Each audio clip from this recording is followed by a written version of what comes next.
2-3 police station ಕೇಳಿದ್ರು ಅಪ್ಪನ ಹೆಸರಿನವ್ರು ಯಾರು ಇಲ್ವಲ್ಲ. ಮತ್ತು ಅಪ್ಪನೇನಾದ್ರೂ ಕರ್ಕೊಂಡೋಗ್ಬಿಟ್ಟು ಬಳ್ಳಾರಿ ಗಿಳ್ಳಾರಿ ಜೈಲ್ಗೇನಾದ್ರೂ ಹಾಕ್ಬಿಟ್ರಾ ಏನು? ನಂಗೂ ಅರ್ಥ ಆಯ್ತಿಲ್ಲ. ಎಷ್ಟು ಜೈಲು ಅಂತ ಹೋಗಿ ಕೇಳೋಣ ನಾವುನುವೆ ಮಾನ ಮರ್ವದಿ ಬಿಟ್ಬಿಟ್ಟು. ಯಾವ ಜೈಲಾಗ ನೋಡಿದ್ರು ಇಲ್ಲಿ ಅಕ್ಕಪಕ್ಕ ಜೈಲಾಗ ಎಳ್ಕೊಂಡೋಗಿ ಇಕ್ಕಬೇಕಿತ್ತು. ಆ ಕಲಸಿಪಾಳ್ಯ ಅಮ್ಮ ಕೇಳಿದ್ವಿ ಇಲ್ಲ ಅಂತ ಹೇಳಿದ್ರು. ನೋಡು ಈ ಕಡೆ ಯೂನಿವರ್ಸಿಟಿನ ಕೇಳಿದ್ವಿ ಇಲ್ಲ ಅಂತ ಹೇಳಿದ್ರು. ಮತ್ತು ನಿಮ್ಮ ಅಪ್ಪ ಇನ್ನು ಯಾವ ಜೈಲು ಕರ್ಕೊಂಡೋಗವ್ರೆ ಅಂತ ಅರ್ಥ ಆಯ್ತಿಲ್ಲ ನನಗೆ. ಆ ಅಮ್ಮತಾನೆ ಕರ್ಕೊಂಡೋಗಿದ್ದು. ಏನಾರ ಕರ್ಕೊಂಡೋಗ್ಬಿಟ್ಟು ಮದುವೆ ಗಿದ್ವೆ ಮಾಡ್ಕೊಳಕ್ಕೆ ಅಂತ ಹೇಳ್ಬಿಟ್ಟು ಕರ್ಕೊಂಡೋಗ್ಬಿಟ್ಲಾ ಏನು? ಅಪ್ಪ ಏನು ಸಲ್ಮಾನ್ ಖಾನು? ಅಯ್ಯೋ ಎಷ್ಟು ವಯಸ್ಸಾದ್ರೂ ಪರವಾಗಿಲ್ಲ ಕಣಪ್ಪ, ಹೀರೋ ಇದ್ದಂಗೆ ಅವನು ಏನು ಹೇಳ್ಬಿಟ್ಟು ಮದುವೆ ಮಾಡ್ಕೊಬಿಡ್ತಾರ. ನೀನು ಸುಮ್ಕಿರಮ್ಮ. ಅಪ್ಪನ ಕರ್ಕೊಂಡೋಗಿ ಏನು ಮಾಡಿದ್ರು ಅಂತ ಗೊತ್ತಾಯ್ತಿಲ್ಲ. ಈಗ ಅಪ್ಪನ ಕಾಂಟ್ಯಾಕ್ಟ್ ಮಾಡೋದು ಹೆಂಗೆ ಅಂತಲೇ ನಮಗೆ ಗೊತ್ತಾಗ್ತಿಲ್ಲ. ನಾವೀ ರಾಹುಲ್ ಹಿಂದೆ ಅಲ್ದು ಅಪ್ಪನ ಬಗ್ಗೆ ಗಮನನೇ ಕೊಡಲಿಲ್ಲ ನೋಡು. ಮೊದಲೇ ಅವತ್ತು ಕರ್ಕೊಂಡೋಗಿ ದಿನನೇ ಅಮ್ಮನ ಯಾವ ಪೊಲೀಸ್ ಸ್ಟೇಷನು ಅಂತ ನಾವು ಕೇಳಬೇಕಿತ್ತು ನೋಡಮ್ಮ. ಹೂನೇ, ಈಗ ನಿಮ್ಮ ಅಪ್ಪನ ಹೆಂಗೆ ಹುಡ್ಕೋದು? ಏನು ಮಾಡ್ತಾವ ನಿಮ್ಮಪ್ಪ? ಅದೇನಮ್ಮ ನನಗೂ ಅರ್ಥ ಆಗ್ತಿಲ್ಲ. ಯಾರನ್ನಾದರೂ ಕಾಂಟ್ಯಾಕ್ಟ್ ಮಾಡಿ ಕೇಳಿದ್ರೆ ನಿಜವಾಗ್ಲೂ ಹೇಳ್ತಾರೆ ಅಂತ ಅನ್ನಿಸ್ತೈತೆ. ಯಾರನ್ನ ಕಾಂಟ್ಯಾಕ್ಟ್ ಮಾಡಿ ಕೇಳಬೇಕು? ಇಲ್ಲಿ ನಮ್ಮ ಬೆಂಗಳೂರಾಗ ಗೊತ್ತಿರೋರು ಯಾರೂ ಇಲ್ಲಮ್ಮ. ಅಮ್ಮ ಬರ್ತಾ ನಮ್ಮ ಹತ್ರನೂ ಕಾಸು ಬೇರೆ ಕಡಿಮೆ ಆಯ್ತೈತೆ. ಕಾಸು ಇಲ್ಲ ಏನೂ ಇಲ್ಲ. ಹೀಗೆ ಮತ್ತೆ ಹೋಟ್ಲು ರೂಮೆಲ್ಲ ಖಾಲಿ ಮಾಡ್ಕೊಂಡು ಹೋಗ್ಬೇಕಾಗ್ತೈತೆ. ದಿನ 500 ರೂಪಾಯಿ ಹೋಟ್ಲಿಗೆ ಯಾರು ಕಟ್ಬೇಕು ಹೇಳು? ಅಯ್ಯೋ ಅವ್ರ ಹತ್ರ ಕಡಿಮೆ ಮಾಡಿಸಿ ಈ ರೇಂಜು ಕಡಿಮೆ ಮಾಡಿಸಿದ್ದೀವಿ. ಅವ್ನು ಮೊದಲೇ ಕೊಟ್ಟಿರೋದಕ್ಕೆ 1 ತಿಂಗಳಿಗಾಗುವಷ್ಟು ಕೊಟ್ಟಿದ್ದಕ್ಕೆ ಸರೋಯ್ತು. ಇಲ್ಲ ಅಂತ ಹೇಳಿದ್ರೆ ಮಗಳೇ, ಆದಷ್ಟು ಬೇಗ ಏನಾದರೂ ಒಂದು ಪ್ಲಾನ್ ಮಾಡೋಣ. ಬಾ ಹೋಗಿ ಕುಂತ್ಕೊಂಡು ಊಟ ಗಿಟ್ಟ ಮಾಡಿ ಏನಾರ ಒಂದು ಪ್ಲಾನ್ ಮಾಡೋಣ. ಬಾ ಮಗಳೇ, ಏನಾರ ಐಡಿಯಾ ಬಂತೇನೆ? ಇಲ್ಲ ಕಣಮ್ಮ, ಏನೂ ಐಡಿಯಾ ಬರ್ತಾ ಇಲ್ಲ. ಆದರೆ ಏನಾರ ಒಂದು ಮಾಡಬೇಕು ಅಂತ ಮಾತ್ರ ಅನ್ನಿಸ್ತೈತೆ. ಅಲ್ಲ ಕಣಮ್ಮ, ಐಡಿಯಾ ಬಂತು ಅಂತ ಹೇಳ್ದಲ್ಲ, ಏನು ಐಡಿಯಾ ಹೇಳಿ ನಿನಗೆ ಬಂದಿರೋದು? ನನಗೆ ಬಂದಿರೋದು ಸಣ್ಣ ಐಡಿಯಾ ಬಿಡೆ. ಅದು ಏನು ಅಂತ ಹೇಳಿದ್ರೆ, ರಾಹುಲ್ ಹತ್ರ ಹೋಗ್ಬಿಟ್ಟು, ಅಯ್ಯೋ ನಮ್ಮಮ್ಮ ಆಸ್ತಿ ಏನೂ ಮಾರಿಲ್ಲ, ಸುಮ್ಕೇನಿಯ ನಮ್ಮಮ್ಮ ನಿನ್ನ ತಾಗೆ ಸುಳ್ಳು ಹೇಳೈತೆ ಅಂತ ಏನೋ ಒಂದು ಹೇಳ್ಬಿಡೋದು ಅಷ್ಟೇ. ನಿನಿಯ ಸುಳ್ಳು ಹೇಳೈತೆ ಅಂತ ಹೇಳಿದ್ರೆ ಎಲ್ಲ ಸುರೋಯ್ತದಲ್ಲ ಅವಾಗ. ಅಂದರೆ ಆಸ್ತಿಗೋಸ್ಕರ ನನ್ನ ಮಗಳನ್ನ ಮದುವೆ ಮಾಡ್ಕೋಬಾರ್ದು, ನನ್ನ ಮಗಳನ್ನ ಪಿರೂತಿ ಮಾಡ್ಬಿಟ್ಟು ಮದುವೆ ಮಾಡ್ಕೋಬೇಕು ಅಂತ ಹೇಳ್ಬಿಟ್ಟು ನಮ್ಮ ಅಮ್ಮ ನಿನಿಯ ಈ ಪಿಲಾನ್ ಮಾಡಿರೋದು ಅಂತ ಒಂದು ಮಾತು ಹೇಳ್ಬಿಡು. ಹೂನಲ್ಲಮ್ಮ, ಚೆನ್ನಾಗಿರಪ್ಪ. ಪಿಲಾನಿನಿಯ ಹೇಳ್ತಾ ಇದೆಯಾ? ಇದೇ ಪಿಲಾನಿನಿಯ ಉಪಯೋಗಿಸ್ಕೊಂಡು ಅವನ ಹತ್ರ ಹೋಗಿ ಹೇಳಿದ್ರೆ ನಿಜವಾಗ್ಲೂ ಅವನು ಹೇಳಿದ್ ಕೇಳ್ತಾನೆ ಅಂತ ಅನ್ನಿಸ್ತೈತೆ ನನಗಂತೂ. ಕೇಳದೆ ಇರ್ತಾನ? ಕೇಳ್ತಾನೆ ನೋಡು. ಒಂದೇ ಕಿತ್ತಾನಿನಿಯ, ಅಯ್ಯೋ ಆಸ್ತಿ ಏನು ಮಾರಿಲ್ವಂತೆ, ನೋಡು ನೀನು ನನ್ನ ಪ್ರೀತಿಯಿಂದ ಮದುವೆ ಮಾಡ್ಕೋಬೇಕು, ಆಸ್ತಿಗೋಸ್ಕರ ಮದುವೆ ಮಾಡ್ಕೋಬಾರ್ದು ಅಂತ ಹೇಳ್ಬಿಟ್ಟು ನಮ್ಮಮ್ಮ ಆ ಥರ ಸುಳ್ಳು ಹೇಳೈತೆ. ನಮ್ಮ ಆಸ್ತಿ ಎಲ್ಲನೂ ಐತೆ, ನನ್ನ ಹೆಸರಿನಾಗೆ ಐತೆ ಅಂತ ಹೇಳ್ಬಿಟ್ಟು ಒಂದು ಚೂರು ಬುಲ್ಡೆ ಬಿಟ್ಬಿಡು. ಆಮೇಕಿಂದ ನೋಡು ಏನಾಯ್ತದೆ ಅಂತ ಹೇಳ್ಬಿಟ್ಟು. ನೀನು ನಾಟಕ ಮಾಡಲಿಲ್ಲ ಅಂತಂದರೆ ಆಗಕ್ಕಿಲ್ಲ ಮಗಳೇ. ಇದಕ್ಕಿನ್ನೂ ಒಳ್ಳೆ ಐಡಿಯಾ ಕೊಡೋಕ್ಕೆ ಸಾಧ್ಯನೇ ಇಲ್ಲ. ನಂಗೆ ಇದೇ ಐಡಿಯಾ ನಿನಿಯ ಬಂದಿದ್ದು, ಇದೇ ಐಡಿಯಾ ನಿನಿಯೇ ಕೊಡ್ತಾ ಇದ್ದೀನಿ. ಆದಷ್ಟು ಬೇಗ ಹೋಗಿ ಅವನ ಹತ್ರ ಮಾತಾಡಿ ಎಲ್ಲ ವಿಚಾರನೂ ಹೇಳ್ಬಿಟ್ಟು ಬಾ ಹೋಗು. ಆದರೆ ಅವನು ಒಪ್ಕೋತಾನ ಇಲ್ವಾ ಅಂತ ಏನಾದರೂ ಇನ್ನೊಂದು ಐಡಿಯಾನೂ ಮಾಡಿರ್ಬೇಕಮ್ಮ. ಅವನು ಒಪ್ಕೊಳ್ಳಿಲ್ಲ ಅಂತ ಹೇಳಿದ್ರೆ ಬೇರೆ ಏನಾದ್ರೂ ಮಾಡಬೇಕಲ್ವಾ? ನೀನು ಹೋಗ್ಬಿಟ್ಟು ಏನಂತ ಹೇಳ್ಬೇಕು ಅಂದರೆ ಅವನ ಹತ್ರ, ರಾಹುಲ್ ನೀನು ನನಗೋಸ್ಕರ ಆಸ್ತಿಗೋಸ್ಕರ ಮದುವೆ ಮಾಡ್ಕೋಬೇಕು ಅಂತ ನೀನು ಜಾಸ್ತಿ ಯೋಚನೆ ಮಾಡ್ತಾ ಇದ್ದೆ ಅಲ್ವಾ? ದೇವರು ದೊಡ್ಡವನು, ನಿನ್ನ ಯೋಗ್ಯತೆ ಏನು ಅಂತ ಹೇಳ್ಬಿಟ್ಟು ನಂಗೆ ಸಂದಾಗಿ ಅರ್ಥ ಆಯಿತು. ನೀನು ಆಸ್ತಿಗೋಸ್ಕರ ಮದುವೆ ಮಾಡ್ಕೊತೀಯ ಅಂತ. ನಮ್ಮಮ್ಮ ಅದಕ್ಕೇನೆ ಬರೋ ಹುಡುಗರ್ತಾಗೆಲ್ಲ ಮೊದಲಿಂದನೂ ಸುಳ್ಳು ಹೇಳೋದು, ಆಸ್ತಿ ಇಲ್ಲ ಅಂತ ಹೇಳ್ಬಿಟ್ಟು ಹೇಳೋದು. ನಮ್ಮಮ್ಮ ಹಿಂಗೆ ಸುಳ್ಳು ಹೇಳೈತೆ, ಅವಳನ್ನೇ ಇಷ್ಟಪಟ್ಟು ಮದುವೆ ಮಾಡ್ಕೊಂಡ್ಲಿ, ಆಸ್ತಿಗೋಸ್ಕರ ಮದುವೆ ಮಾಡ್ಕೊಳ್ಳೋದು ಬೇಡ ಅಂತ ಹೇಳ್ಬಿಟ್ಟು. ಸದ್ಯ ನಿನ್ನ ಯೋಗ್ಯತೆ ಎಲ್ಲ ಚೆನ್ನಾಗಿ ಅರ್ಥ ಆಯ್ತಲ್ಲ ಬಿಡು. ನನ್ನ ಆಸ್ತಿ ನನ್ನ ಹತ್ರ ಐತೆ, ನಿನ್ನ ಬುದ್ಧಿ ಏನು ಅಂತಲೂ ಗೊತ್ತಾಯಿತು. ನೀನು ಅವಳನ್ನೇ ಕಟ್ಕೊಂಡು ಆರಾಮಾಗಿರು. ಅವಳಂತೂ ನೋಡೋಕೆ ಚೂರು ಚೆನ್ನಾಗಿಲ್ಲ, ಹೋಗೋರು ಬರೋರು ಎಲ್ರೂ ಅಯ್ಯೋ ಇಲ್ಲಿ ನೋಡು ದುಡ್ಗೋಸ್ಕರ ಎಂಥ ಕೋತಿನ ಮದುವೆ ಮಾಡ್ಕೊಂಡವನಿ ಅಂತ ಹೇಳ್ಬಿಟ್ಟು ಅವರೇ ನಿನಗೆ ಆಡ್ಕೊಂಡು ಹೋಗ್ತಾರೆ. ಆವಾಗ ನೀನು ಬುದ್ಧಿ ಬರ್ತೈತೆ ಅಂತ ಹೇಳ್ಬಿಟ್ಟು ಒಂಚೂರು ಚೆನ್ನಾಗಿ ಉಪ್ಪು ಖಾರ ಹಾಕಿ ಪಿನ್ನಿಕ್ಕು. ನಿನಗೆ ಇಷ್ಟ ಇಲ್ವೇನೋ ಅನ್ನಂಗೆ ನಡ್ಕೋಬೇಕು ನೀನು. ಆವಾಗ ಅವನೇನೇ ಹಿಂದಿಂದೆ ಬಂದು ನಾನು ನೀನೇ ಬೇಕು ಅಂತ ಬಂದೇ ಬರ್ತಾನೆ. ಅಮ್ಮ ಈ ಪಿಲಾನ್ ವರ್ಕೌಟ್ ಆಯ್ತದೆ ಅಂತ ಹೇಳ್ಬಿಟ್ಟು ಎಂತೀಯ? ವರ್ಕೌಟ್ ಆಯ್ತದ ಅಂತ ಬೇರೆ ಕೇಳ್ತೀಯ? ಹೋಗವನು ಮುಂದೆ ಹೇಳು ಹೋಗಲೇ. ಆಮೇಕಿಂದ ನೋಡು ಏನಾಯ್ತದೆ ಅಂತ ಹೇಳ್ಬಿಟ್ಟು ಮತ್ತೆ ಹೀಗೆ ಹೋಗ್ಬಿಟ್ಟು ಮೀಟ್ ಮಾಡ್ಲಾ? ಮಾಡು, ಈಗಲೇ ಹೇಳು. ಯಾರು ಬೇಡ ಅಂತಾರೆ?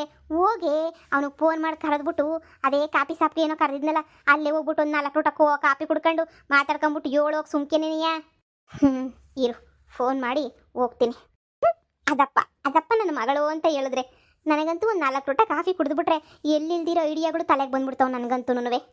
ಮಗಳೇ ಬಿರ್ನ ಫೋನ್ ಮಾಡಿ ಕೇಳು, ಇಲ್ಲಾಂದ್ರೆ ಮಿಟುಗ್ಲಾಡಿ ಜೊತೆ ಎಂಗೇಜ್ಮೆಂಟ್ ಮಾಡ್ಕೊಬಿಟ್ಟು ಕೊಯ್ಯೋದ್ಬಿಟ್ಟು ಅಂಟೋಗ್ಬಿಡ್ತಾನೆ ಅಷ್ಟೇನಿಯ. ಆಮೇಲೆ ನಿನಗೆ ಏನೂ ಸಿಗಕ್ಕಿಲ್ಲ. ಫೋನ್ ಆಗ್ತಾ ಇದ್ದೀನಿ, ಸುಮ್ಕಿರಮ್ಮ, ಮಾತಾಡಬೇಡ. ಬಾರು ಬಾ. ನಾನು ನಾಟಕ ಆಡೋದ್ರಾಗೆ ಎಷ್ಟು ಎತ್ತಿದ ಕೈ ಅಂತ ನಿನಗೆ ತೋರಿಸ್ತೀನಿ ಬಾ. ಹೇಳು ಉಷಾ. ದೇವರು ತುಂಬ ಒಳ್ಳೆಯವನು ಕಣೋ. ದೇವರಷ್ಟು ಒಳ್ಳೆಯವನು ಯಾರೂ ಇಲ್ಲ ಅಂತ ಅನ್ನಿಸ್ತೈತೆ. ದೇವರು ಒಳ್ಳೆ ಕೆಲಸನೇ ಮಾಡವನೆ. ಸರಿ ಬಾ, ನಿಮ್ಮ ಹುಡುಗಿಗೆ ನಾನೇ ಹೇಳ್ತೀನಿ. ಸುಮ್ಮನೆ ಪ್ರಾಂಕ್ ಮಾಡಿದೆ, ಸುಮ್ಮನೆ ನನಗೂ ಇವನಿಗೂ ಏನು ಸಂಬಂಧ ಇಲ್ಲ ಅಂತ ಹೇಳ್ಬಿಟ್ಟು ನಾನೇ ಹೇಳ್ತೀನಿ. ನಿಜ ಹೇಳ್ತಾ ಇದೆಯಾ? ಹಾ, ನಿಜನೇ ಹೇಳ್ತಾ ಇದ್ದೀನಿ. ಓ, ಥ್ಯಾಂಕ್ ಯು ಸೋ ಮಚ್. ನಾನು ನಿನಗೆ ಥ್ಯಾಂಕ್ ಯು ಸೋ ಮಚ್ ಅಂತ ಹೇಳಬೇಕು, ಯಾಕೆ ಹೇಳು? ಹ್ಞೂ, ಸದ್ಯ ನಮ್ಮಮ್ಮ ಒಳ್ಳೆ ಪ್ಲಾನೇನೇ ಮಾಡವ್ರೆ ನಿನ್ನ ಯೋಗ್ಯತೆ ತಿಳ್ಕೊಳಕ್ಕೆ ಅಂತ ಹೇಳ್ಬಿಟ್ಟು. ಆ್ಯಕ್ಚುಲಿ ಹೇಳ್ಬೇಕು ಅಂದರೆ ನಮ್ಮ ಅಮೇರಿಕಾ ಆಸ್ತಿನ ಹಾಗೇನೆ ಬೆಂಗಳೂರು ಆಸ್ತಿನ 10 ರೂಪಾಯಿನೂ ಎಲ್ಲೂ ಮಾರಿಲ್ಲ, ಗೊತ್ತಾ? ನನ್ನ ಮಗಳನ್ನ ಯಾರೂ ಆಸ್ತಿ ನೋಡಿ ಮದುವೆ ಮಾಡ್ಕೋಬಾರ್ದು, ನನ್ನ ಮಗಳು ಒಳ್ಳೆ ಗುಣ, ಒಳ್ಳೆ ಬುದ್ಧಿ, ಒಳ್ಳೆ ರೀತಿ ನೀತಿ ನೋಡಿ ಮದುವೆ ಮಾಡ್ಕೋಬೇಕು ಅಂತ ಹೇಳ್ಬಿಟ್ಟು ನಮ್ಮಮ್ಮ ಈ ಥರ ನಿನಗೆ ಸುಳ್ಳು ಹೇಳವ್ರೆ ಅಷ್ಟೇನೇನೆ. ಅಷ್ಟು ಬಿಟ್ಟರೆ ಬೇರೆ ಇನ್ನೇನೂ ಇಲ್ಲ. ಸದ್ಯ ನಮ್ಮಮ್ಮ ಒಳ್ಳೆ ಪ್ಲಾನ್ ಮಾಡವ್ರೆ ಅಂತ ಈಗ ಅನ್ನಿಸ್ತೈತೆ ನನಗೆ. ಯಾರ್ಯಾರು ನನ್ನ ಆಸ್ತಿ ನೋಡಿ ಮದುವೆ ಮಾಡ್ಕೋಬೇಕು ಅಂತ ಬರ್ತಾರೋ ಅವರೆಲ್ಲ ನನ್ನ ಹತ್ರ ಆಸ್ತಿ ಇಲ್ಲ ಅಂತ ಹೇಳ್ಬಿಟ್ಟು ಹಾಗೆ ಹೊರಟೋಗ್ಬಿಡ್ತಾರೆ. ಆದರೆ ನಾನು ನಿಜವಾಗ್ಲೂ ಇಷ್ಟಪಡೋರು ನನ್ನ ಮದುವೆ ಮಾಡ್ಕೊತಾರೆ, ಅಮೇರಿಕಾ ಆಸ್ತಿನೂ ಎಲ್ಲ ಆಸ್ತಿನೂ ಸಿಗುತ್ತೆ ಅಂತ ಹೇಳ್ಬಿಟ್ಟು ಒಳ್ಳೆ ಕೆಲಸನೇ ಮಾಡೋರೆ ನಮ್ಮಮ್ಮ. ಸರಿ, ಹೀಗೇನು ನಿಮ್ಮ ಹುಡುಗಿ ಹತ್ರ ಬಂದ್ಬಿಟ್ಟು ನಾನೆಲ್ಲ ಹೇಳ್ಬೇಕು ತಾನೇ? ನಡಿ ಬಂದು ಎಲ್ಲ ವಿಚಾರನೂ ಹೇಳ್ತೀನಿ. ಆ ಕೋತಿನ ಮದುವೆ ಮಾಡ್ಕೊಳ್ಳೋಕೆ ಎಷ್ಟೊಂದೆಲ್ಲ ತ್ಯಾಗ ಮಾಡ್ತಾ ಇದೆಯಲ್ವ ನೀನು. ನಿಂಗೆ ಸರಿಯಾಗಿ ಅವಳೇ ಹೋಗು ಜೋಡಿ.